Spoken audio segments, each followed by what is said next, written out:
Hey there, in this video we're going to talk about second partial derivatives and higher order partial derivatives. So to get at how this works, we're going to go back to the one variable setting from Calc 1. And so here's a picture of a function. And we have the tangent line shown over here.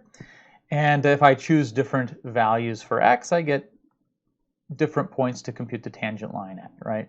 So the derivative of the function is just the slope of the tangent line.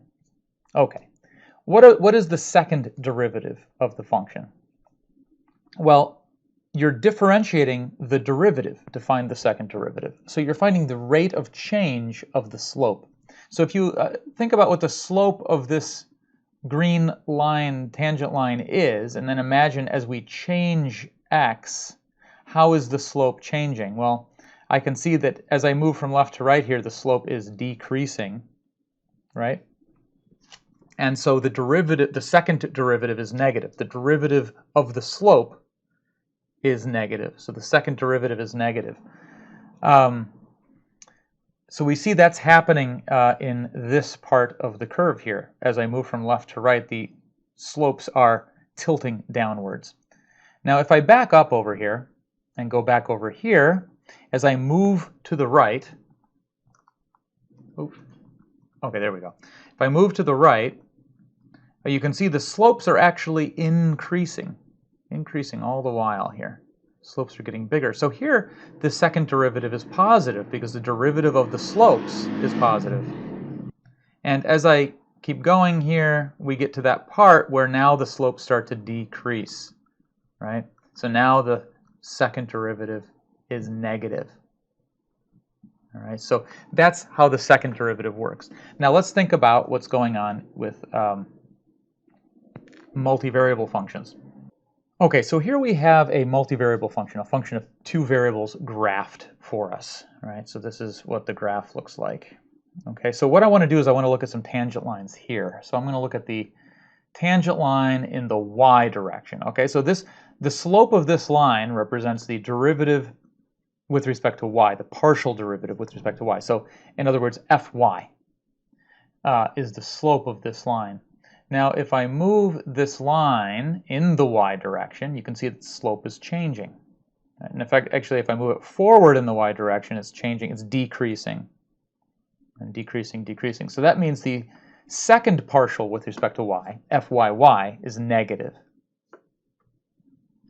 Now if I move it somewhere else, you can see something else happens. Now if I move it, let's start here, and move it in the y direction, fyy is positive. Right? So at some points fyy is negative, at some points fyy is negative. We can also look at fxx. If I look at the x derivative, this is fx, the slope of this line. Now if I move this in the x direction, what happens?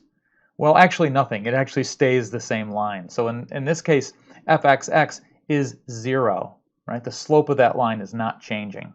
You don't see anything happening because the line's not changing its slope. So we can think about fxx and fyy. But we can also think of the mixed partial derivatives. What about fxy? Okay, well if I want to get fxy, well here we're looking at fx. Fxy would be to take that slope and then change it, see how it changes in the y direction. So we can see that does change, right? So fxy is not trivial here. It is non-zero for most of these values because the slope of this line is changing. We can also look at fyx. So here's the slope of this line is fy, right? And if I change that in the x direction, we can see the slope of that line changes. So fyx is what we're looking at here, and you can see that it is non-zero, it's non-trivial. So we have these different derivatives, fxx, fyy, fxy, and fyx. Okay, so let's look at this mathematically. So here is the exact function we were just looking at the graph of. All right, so some of the things we looked at were the partial with respect to x. That was just the slope of the line in the x direction. Right, if I do that, I'm just treating y as a constant. I'm going to differentiate this with respect to x, and so I get 1/4 y squared. We can also look at the partial with respect to y. Now I treat x as a constant, differentiate with respect to y, I get this. Some other things we talked about was the second partial with respect to x. Well, let's see what happens here. Well, I treat y as a constant. This whole thing is a constant, so this is 0. And that's exactly what we were observing, right? The rate at which the slope in the x direction was changing in the x direction was 0. It wasn't changing at all. We also looked at zyy. So now I'm treating x as a constant and differentiating this. That was changing. That depended on where we were, right? And then some other ones we looked at were zxy. So I'm going to take the zx and differentiate it with respect to y. So I can do that. That's negative 1/2 y. And we saw that was definitely a non-zero thing in the picture, and it is the case here. And we also looked at zyx, right? So I'm going to take this zy and differentiate with respect to x.